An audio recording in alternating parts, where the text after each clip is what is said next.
Good evening student. মই তোমালোকৰ লগত আজি তোমালোকৰ নৱোদয় ষষ্ঠ শ্ৰেণীৰ যি অসমীয়া অৰ্থাৎ ভাষা জ্ঞানৰ প্ৰশ্ন আহে তাৰে এটা দফা আলোচনা কৰিম। দফা অৰ্থাৎ পেৰাগ্ৰাফ। গতিকে তোমালোকে ভিডিঅ'টি শেষলৈকে চাবা, স্কিপ নকৰিবা। স্কিপ কৰিলে তোমালোকে ট্ৰিক্সখিনি জানিবৰ কাৰণে সক্ষম নহবা। কাৰণ যি তোমালোকৰ চাৰিটা হেৰি আহিব, পেৰাগ্ৰাফ আহিব। এই চাৰিটা পেৰাগ্ৰাফত 5টাকৈ প্ৰশ্ন থাকিব। গতিকে এই 5টাকৈ প্ৰশ্ন তোমালোকে কৰিব লাগিব আৰু 30 মিনিটত কৰিব লাগিব। এই চাৰিটা পেৰাগ্ৰাফৰ 5টাকৈ 20টা প্ৰশ্ন। গতিকে 20টা প্ৰশ্ন 30 মিনিটত অৰ্থাৎ আধা ঘণ্টাত তোমালোকে কৰিব লাগিব 20টা প্ৰশ্নৰ উত্তৰ। গতিকে পেৰাগ্ৰাফটো পঢ়িব লাগিব। গতিকে পেৰাগ্ৰাফটো পঢ়ি পেলাই খুব কম সময়ৰ ভিতৰত তোমালোকে কেনেকৈ কৰিবা তাৰ ট্ৰিকবিলাক মই ইয়াতে দিম। গতিকে তোমালোকে ভিডিঅ'টো শেষলৈকে চাবা সুন্দৰকৈ। পোনপ্ৰথমতে আমাৰ যি পেৰাগ্ৰাফ আমাৰ দিয়ে, পেৰাগ্ৰাফটো তোমালোকে কি কৰিবা জানানে? তোমালোকে পেৰাগ্ৰাফটো প্ৰথমতে কি কৰিবা, খুব ধুনীয়াকৈ পঢ়িবা। পেৰাগ্ৰাফটো পঢ়াৰ আগতে তোমালোকে যদি পাৰা প্ৰশ্নকেইটা পঢ়ি ল'ব লাগে। কাৰণ প্ৰশ্নকেইটা যদি পঢ়ি লোৱা তেতিয়া প্ৰশ্নত কি সুধিছে তোমালোকে পেৰাগ্ৰাফটো পঢ়ি দিয়াৰ লগে লগে গম পাই যাবা। গম পাই গ'লে তেতিয়া তোমালোকে আণ্ডাৰলাইন কৰি থৈ যাবা। তেতিয়া প্ৰশ্ন উত্তৰটো বিচাৰোঁতে তোমালোকৰ বেছি টান নহয়, মানে কম সময়তে তোমালোকৰ হৈ যাব। এতিয়া মই ইয়াত যিহেতু এইটো এটা পেৰাগ্ৰাফ লৈছোঁ, ইয়াত প্ৰশ্নকেইটা আছে, চোৱা প্ৰশ্নকেইটা কি আছে। 1 নম্বৰ অৰ্থাৎ ইয়াত 81 বুলি দিছে, অৰ্থাৎ ইয়াতে বহুতো পেৰাগ্ৰাফ দিছে, তাৰ 81 হৈছে। মই 1 নম্বৰ বুলি ধৰিছোঁ। মানুহৰ কাম কাজ আৰু ভাৱ চিন্তা কিহৰ দ্বাৰা অনুপ্ৰাণিত হয়? এইটো প্ৰশ্ন আছে। ইয়াত 4টা অপশ্যন আছে। 4টা অপশ্যনৰ পৰা তোমালোকে বাচিব লাগে। এতিয়া প্ৰশ্ন এটা কি ধৰণৰ আছে, মানুহৰ কাম কাজ আৰু ভাৱ চিন্তা কিহৰ দ্বাৰা অনুপ্ৰাণিত হয়, এনেকুৱা এটা প্ৰশ্ন আছে, তোমালোকে মনত ৰাখা। তাৰপিছত কি কৈছে, আদিম লোকে কি অনুভূতিৰ কাৰণে ধৰ্মৰ সৃষ্টি কৰিছিল? কি অনুভূতিৰ কাৰণে ধৰ্মৰ সৃষ্টি কৰিছিল সুধিছে আদিম মানুহে। তাৰপিছত প্ৰশ্ন কি আছে চোৱা। তাৰপিছত নেক্সট প্ৰশ্ন তোমালোকৰ ইয়াতে আছে, কি আছে চোৱা। মানুহে এটা সত্তাৰ কল্পনা কৰে, এই কথাষাৰ অৰ্থ কি? এইটো এটা প্ৰশ্ন। এই 4টা অপশ্যন আছে। ধৰ্ম ভিত্তি কিদৰে দৃঢ় হৈছিল? এই 4টা উত্তৰ। তাৰপিছত পুৰোহিতে ৰাজনৈতিক ক্ষমতা কেনেকৈ পাইছিল? 4টা উত্তৰ। এতিয়া আমি পেৰাগ্ৰাফটো পঢ়িম। এনেকুৱা ধৰণৰ প্ৰশ্ন উত্তৰ পেৰাগ্ৰাফটোত আছে নাই আমি চাম। এতিয়া আমি পেৰাগ্ৰাফটো পঢ়িবলৈ গৈছোঁ। এতিয়া আমি পেৰাগ্ৰাফটো পঢ়িম, চোৱাচোন। মানুহে কৰা প্ৰতিটো কাম আৰু ভবা প্ৰতিটো কথাৰ সৈতে তেওঁৰ অভাৱ পূৰণ কৰাৰ ইচ্ছা আৰু বিষ যন্ত্ৰণাৰ পৰা পৰিত্ৰাণ পোৱাৰ ইচ্ছা জড়িত হৈ থাকে। তাৰপিছত কিহৰ দ্বাৰা অনুপ্ৰাণিত হয় বুলি দিছে ন। আধ্যাত্মিক তথা বৌদ্ধিক আন্দোলনসমূহ বুজিবলৈ আৰু এই আন্দোলনবোৰৰ বিকাশৰ কথা জানিবলৈ হ'লে এইবোৰ কথা মনত ৰাখিব লাগে। কাৰণ মানুহৰ অনুভূতি, আশা আকাংক্ষাবোৰ হৈছে জীৱন ধাৰণৰ প্ৰধান চালিকা শক্তি। তেনেহ'লে প্ৰশ্ন উঠে যে সেইবোৰ কি অনুভূতি বা প্ৰয়োজন যিবোৰে মানুহক ধৰ্মীয় ধ্যান ধাৰণা আৰু বিকাশৰ প্ৰতি আকৰ্ষিত কৰে? অলপ ভাবিলে জনা যায় যে এইবোৰ ধাৰণা আৰু বিকাশৰ সৈতে নানা ধৰণৰ আৱেগ অনুভূতি জড়িত হৈ থাকে। আচ্ছা, এতিয়া কি কৈছে, এইটো আমি পাইছোঁনে? নাই পোৱা এতিয়ালৈকে। আদিম মানুহে মানুহৰ মনত সঞ্চাৰ হোৱা নানা প্ৰকাৰৰ ভয়ৰ পৰাই সৰ্বধৰ্মে ধৰ্মীয় ধাৰণাৰ জন্ম হৈছে। ধৰ্মীয় ধাৰণাৰ কেনেকৈ জন্ম হৈছিল? এয়া আদিম লোকে কি অনুভূতিৰ কাৰণে ধৰ্মৰ সৃষ্টি কৰিছিল? এতিয়া প্ৰেম, ভয়, খং, আধ্যাত্মিক প্ৰকাশ, ভয়, এইখিনিতে এইটো আছে চোৱা। আদিম মানুহৰ মনত সঞ্চাৰ হোৱা নানা প্ৰকাৰৰ ভয়ৰ পৰাই সৰ্বপ্ৰথমে ধৰ্মীয় ধাৰণা জন্ম হৈছিল। এতিয়া ভয়, ইয়াত মানে আমাৰ ভয়টো হ'ব শুদ্ধ উত্তৰ, এইটো ভয় হ'ল। এতিয়া এই প্ৰথমটো আমি নাপালোঁ। প্ৰথমটো আমাৰ ইয়াতে চাওঁ, মানুহৰ কাম কাজ আৰু ভাৱ চিন্তা কিহৰ দ্বাৰা অনুপ্ৰাণিত হয়? তেওঁৰ প্ৰয়োজন পূৰাবলৈ অথবা বিষ যন্ত্ৰণাৰ দ্বাৰা পৰিত্ৰাণ পাবলৈ, এইখিনিতে আছে চোৱা। মানুহে কৰা প্ৰতিটো কাম আৰু ভবা প্ৰতিটো কথাৰ সৈতে তেওঁৰ অভাৱ পূৰণ কৰাৰ ইচ্ছা আৰু বিষ যন্ত্ৰণাৰ পৰা পৰিত্ৰাণ পোৱাৰ ইচ্ছা জড়িত থাকে। এইটো তেওঁ প্ৰয়োজন পূৰাবলৈ অথবা বিষ যন্ত্ৰণাৰ পৰা পৰিত্ৰাণ পাবলৈ। তাৰমানে এইটো প্ৰশ্নৰ উত্তৰ ক, তাৰপিছত ইটো প্ৰশ্নৰ উত্তৰ আমাৰ হৈ গ'ল গ। এনেধৰণে প্ৰশ্নখিনি তোমালোকে বাচিব লাগিব। এতিয়া তাৰ পিছৰ প্ৰশ্নটো কি বুলি আছিলে এইটো চোৱা। তাৰ পিছৰ প্ৰশ্নটো, মানুহে এটা সত্তাৰ কল্পনা কৰে, এই কথাৰ অৰ্থ কি? ভূত প্ৰেতবোৰ মানুহৰ কল্পনাপ্ৰসূত, ঈশ্বৰৰ ধাৰণা মানুহৰ মনৰ সৃষ্টি। ক আৰু খ উভয়ে শুদ্ধ, ক আৰু খ এটাও শুদ্ধ নহয়, এনেকৈ কৈছে। অৰ্থাৎ এতিয়া আমি পঢ়িম, মানুহে এটা সত্তাৰ কল্পনা কৰে। সেইখিনি পা আদিম মানুহৰ মনত ভয়ৰ দ্বাৰা সঞ্চাৰ হৈছে। তেনে ভয়ৰ ভিতৰত আছিল ভোকৰ ভয়, বনৰীয়া জন্তুৰ ভয়, বেমাৰ আৰু মৃত্যুৰ ভয়। যিহেতু এই পৰিসৰত ঘটনাবোৰৰ মাজত অতি সীমিত যোগসূত্ৰ পোৱা যায়, গতিকে মানুহে এটা সত্তাৰ কল্পনা কৰি লয়। এয়া সত্তাৰ কল্পনা কৰি লয়। কিহৰ কাৰণে, কেনেকে চোৱা। নিজৰ প্ৰায় অনুৰূপ আকৃতিৰ এই সত্তাৰ ইচ্ছা আৰু কাৰ্যকলাপৰ ওপৰত ভয় সঞ্চাৰকাৰী ঘটনাবোৰ নিৰ্ভৰ কৰে। এই সত্তাৰ কৃপা লাভ কৰিবলৈ মানুহে আশাৰে বাট চাই থাকে। পৰম্পৰা অনুযায়ী একোটা জাতিয়ে এই সত্তাক সন্তুষ্ট কৰিবলৈ নানা ধৰণৰ কাৰ্য পদ্ধতিৰে বলি বিধান আগবঢ়ায়। ইয়াকে মই ভয় বা সন্ত্ৰাসৰ ধৰ্ম বুলি গণ্য কৰোঁ। এই ধৰ্ম যথেষ্ট সুস্থিৰ।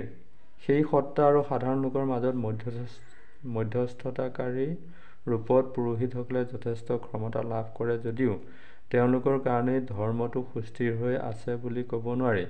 প্ৰায়ে দেখা যায় যে পুৰোহিতসকলৰ ভিতৰৰে কোনোবা নেতা বা ক্ষমতালিপ্ত লোকে অধিক নিৰাপত্তাৰ কাৰণে এই ভিত্তি বা ত্ৰাসৰ ধৰ্ম ব্যৱহাৰ কৰে। ৰাজনৈতিক ক্ষমতাধাৰী আৰু পুৰোহিতৰ মাজতো এই ক্ষেত্ৰত সহযোগিতা থাকিব পাৰে। এতিয়া কি বুলি কৈছিল ইয়াত, ধৰ্মৰ ভিত্তি কিদৰে দৃঢ় হৈছিল? ধৰ্মৰ ভিত্তি, এইটো প্ৰশ্নৰ উত্তৰটো মই আকৌ আলোচনা কৰিম বাৰু। ধৰ্মৰ ভিত্তি কিহৰ পৰা কিদৰে দৃঢ় হৈছিল এইখিনিতে আছে চোৱা। ধৰ্মৰ ভিত্তি দৃঢ় হৈছিল এইখিনিতে আছে। আচ্ছা,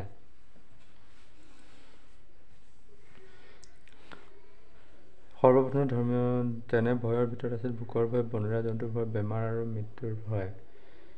আচ্ছা, যিহেতু এই পৰিসৰত ঘটনাৰ মাজত এটি সীমিত যোগসূত্ৰ পোৱা যায়, গতিকে মানুহে এই সত্তাৰ কল্পনা কৰে। নিজৰ আকৃতিৰ সত্তাৰ ইচ্ছা আৰু কাৰ্যকলাপৰ ওপৰত ভয় সঞ্চাৰকাৰী ঘটনাবোৰ নিৰ্ভৰ কৰে। এনে সত্তাৰ কৃপা লাভ কৰিবলৈ মানুহে আশাৰে বাট চাই থাকে। পৰম্পৰা অনুযায়ী একোটা জাতিয়ে এই সত্তাক সন্তুষ্ট কৰিবলৈ নানা ধৰণৰ কাৰ্য পদ্ধতিৰে বলি বিধান আগবঢ়ায়। ইয়াকে মই ভয় বা সন্ত্ৰাসৰ ধৰ্ম বুলি গণ্য কৰোঁ।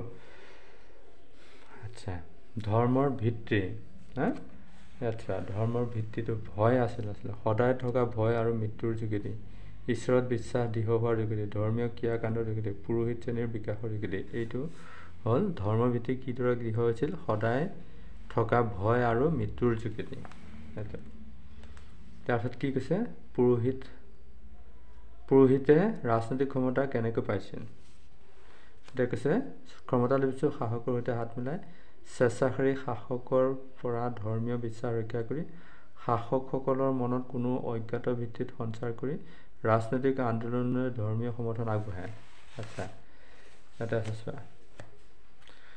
ধৰ্ম যথেষ্ট সুস্থিৰ। এই সত্তা আৰু সাধাৰণ লোকৰ মাজত মধ্যস্থকাৰী ৰূপত পুৰোহিতসকলে যথেষ্ট ক্ষমতা লাভ কৰে যদিও তেওঁলোকৰ কাৰণে ধৰ্মটো সুস্থিৰ হৈ আছে বুলি ক'ব নোৱাৰি। এইটো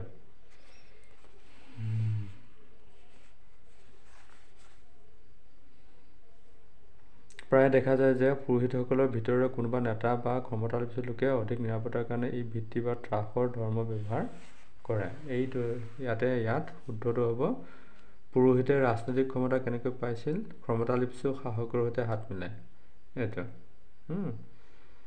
এইটো তাৰপিছত মানুহে এটা সত্তাৰ কল্পনা কৰে। এইটোৰ অৰ্থ হ'ল ভূত প্ৰেতবোৰ মানুহৰ কল্পনা প্ৰসূত, ঈশ্বৰৰ ধাৰণা মানুহৰ মনৰ সৃষ্টি। ইয়াত এইটো ক আৰু খ এটাও শুদ্ধ নহয়, এইটো হ'ব।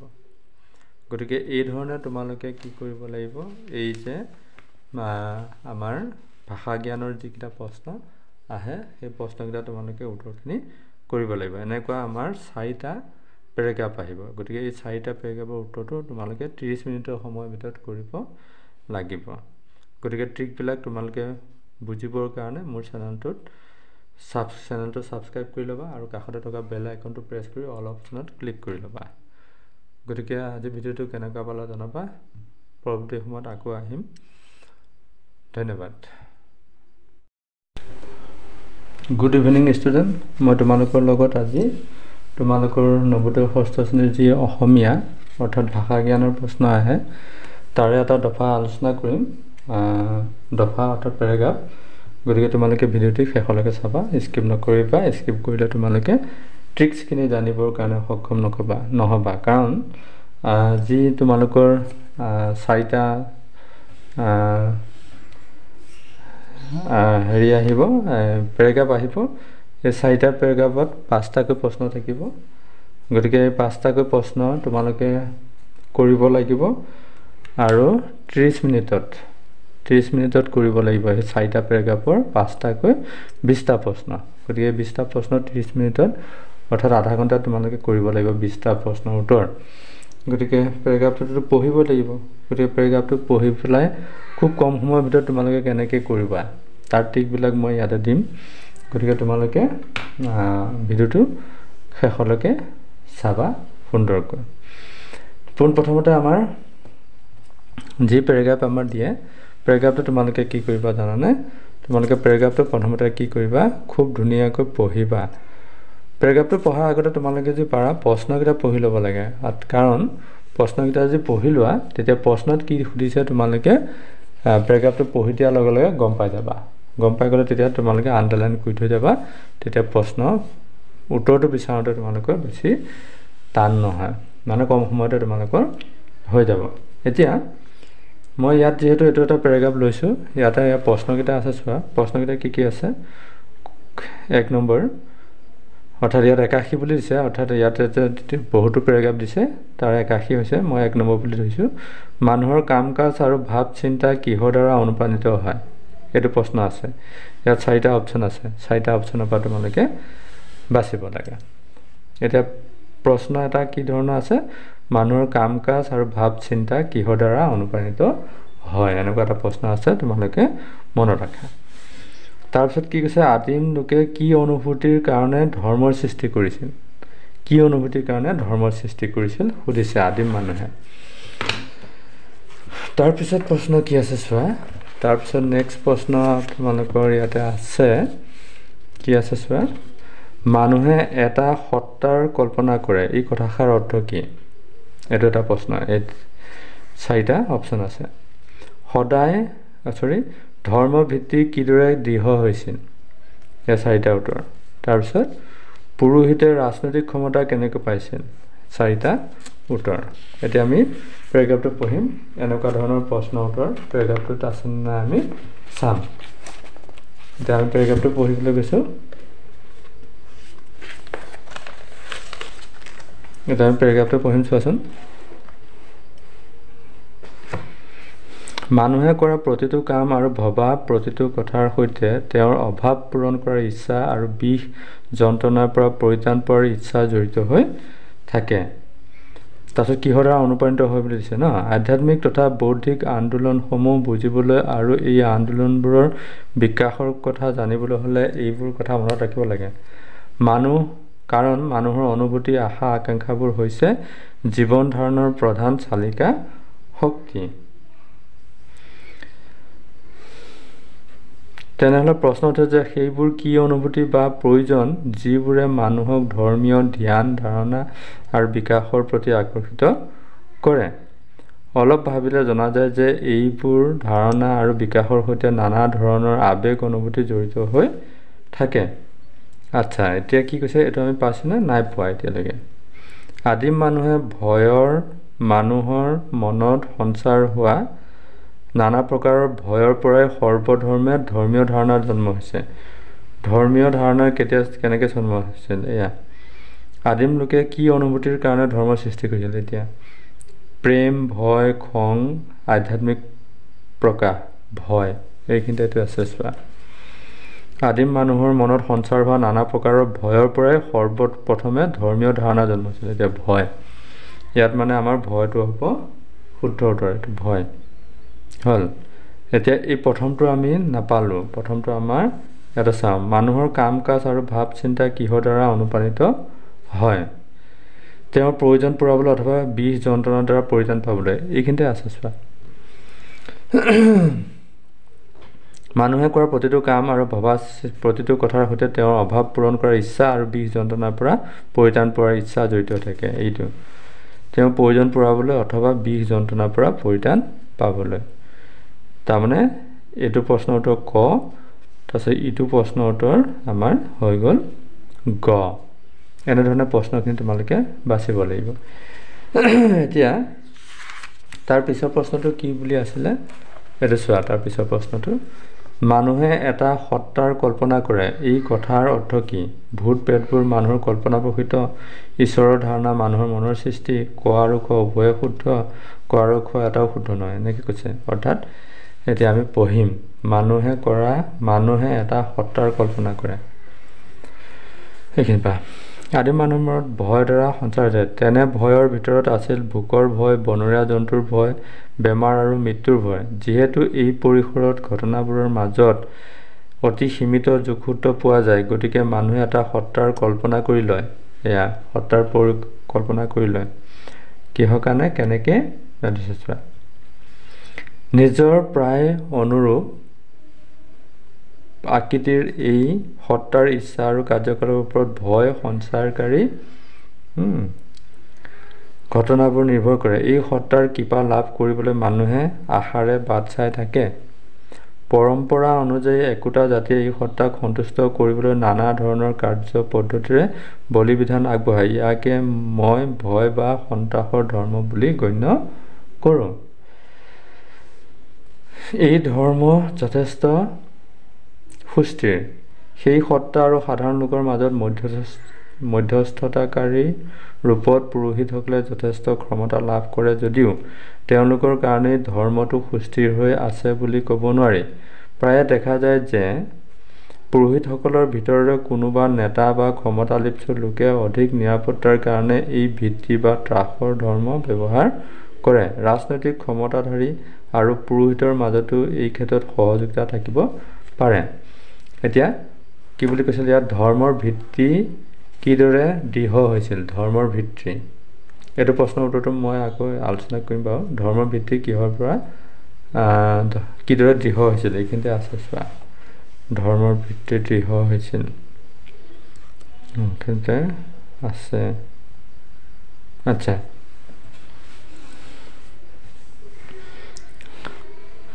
সৰ্বপ্ৰথমে ধৰ্মীয় তেনে ভয়ৰ ভিতৰত আছিল ভোকৰ ভয়, বনৰীয়া জন্তুৰ ভয়, বেমাৰ আৰু মৃত্যুৰ ভয়। আচ্ছা, যিহেতু এই পৰিসৰত ঘটনাৰ মাজত এটি সীমিত যোগসূত্ৰ পোৱা যায়, গতিকে মানুহে এই সত্তাৰ কল্পনা কৰে। নিজৰ আকৃতিৰ সত্তাৰ ইচ্ছা আৰু কাৰ্যকলাপৰ ওপৰত ভয় সঞ্চাৰকাৰী ঘটনাবোৰ নিৰ্ভৰ কৰে। এনে সত্তাৰ কৃপা লাভ কৰিবলৈ মানুহে আশাৰে বাট চাই থাকে। পৰম্পৰা অনুযায়ী একোটা জাতিয়ে এই সত্তাক সন্তুষ্ট কৰিবলৈ নানা ধৰণৰ কাৰ্য পদ্ধতিৰে বলি বিধান আগবঢ়ায়। ইয়াকে মই ভয় বা সন্ত্ৰাসৰ ধৰ্ম বুলি গণ্য কৰোঁ। আচ্ছা, ধৰ্মৰ ভিত্তি, আচ্ছা, ধৰ্মৰ ভিত্তিটো ভয় আছিলে সদায় থকা ভয় আৰু মৃত্যুৰ যোগেদি, ঈশ্বৰত বিশ্বাস দৃঢ় হোৱাৰ যোগেদি, ধৰ্মীয় ক্ৰিয়াকাণ্ডৰ যোগেদি, পুৰোহিত শ্ৰেণীৰ বিকাশৰ যোগেদি। এইটো হ'ল ধৰ্মৰ ভিত্তি কিদৰে দৃঢ় হৈছিল? সদায় থকা ভয় আৰু মৃত্যুৰ যোগেদি। তাৰপিছত কি কৈছে, পুৰোহিতে ৰাজনৈতিক ক্ষমতা কেনেকৈ পাইছিল? এতিয়া কৈছে, ক্ষমতালিপ্ত শাসকৰ সৈতে হাত মিলাই স্বেচ্ছাচাৰী শাসকৰ পৰা ধৰ্মীয় বিশ্বাস ৰক্ষা কৰি, শাসকসকলৰ মনত কোনো অজ্ঞাত ভিত্তিত সঞ্চাৰ কৰি ৰাজনৈতিক আন্দোলনলৈ ধৰ্মীয় সমৰ্থন আগবঢ়ায়। আচ্ছা, ইয়াতে আছে চোৱা। ধৰ্ম যথেষ্ট সুস্থিৰ। এই সত্তা আৰু সাধাৰণ লোকৰ মাজত মধ্যস্থকাৰী ৰূপত পুৰোহিতসকলে যথেষ্ট ক্ষমতা লাভ কৰে যদিও তেওঁলোকৰ কাৰণে ধৰ্মটো সুস্থিৰ হৈ আছে বুলি ক'ব নোৱাৰি। এইটো